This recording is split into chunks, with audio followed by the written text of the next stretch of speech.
Skeleton Crew ending explained, was Jude a Jedi or not? The Star Wars series wrapped up with the kids and Jude finally meeting the supervisor.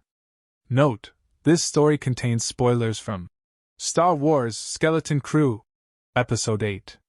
Skeleton Crew ended finally revealing whether or not Jude Law, was a Jedi or just good with tricks, along with a final showdown between At Attin and the pirates.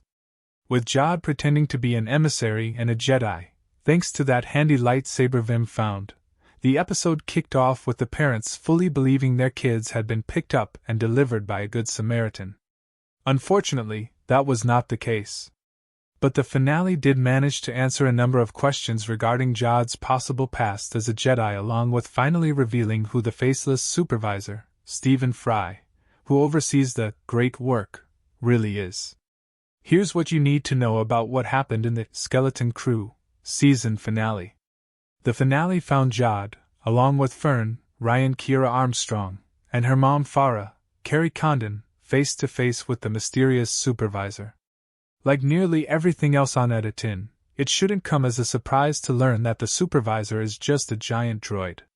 Jude tries to pull a fast one on the droid by saying he's both an emissary and a Jedi, but the supervisor reveals the last message they got from the Republic was all Jedi were traitors, which means they hadn't heard much from the outside world since Order 66. Jude destroys the supervisor, which cuts all power throughout the city.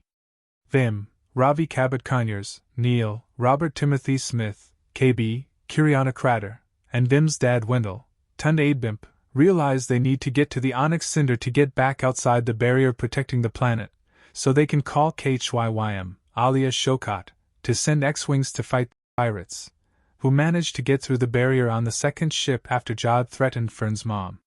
The four race through town as the pirates start to tear it apart.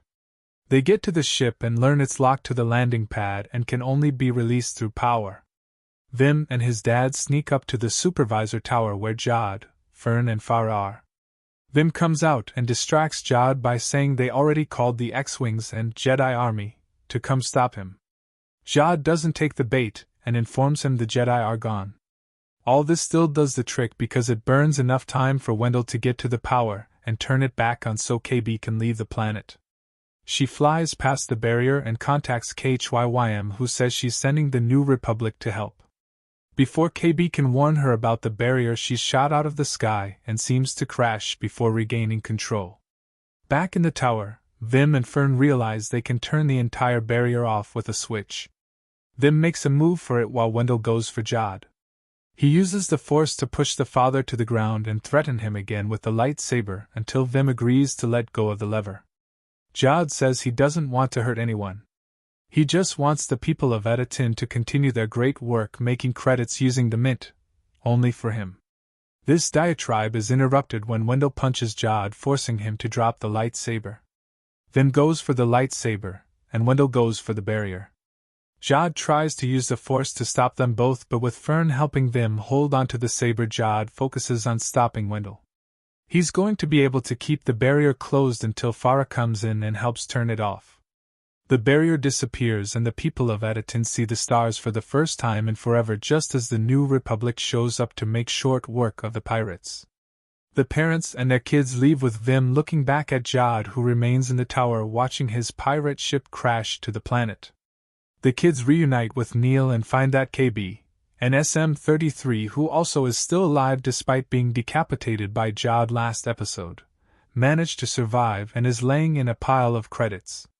With the final moments, Vim looks up through the roof of the destroyed assessment room at the New Republic arriving to save At Attin. The Jedi might not be as real as he hoped, but it certainly seems like Vim has a new path forward for himself.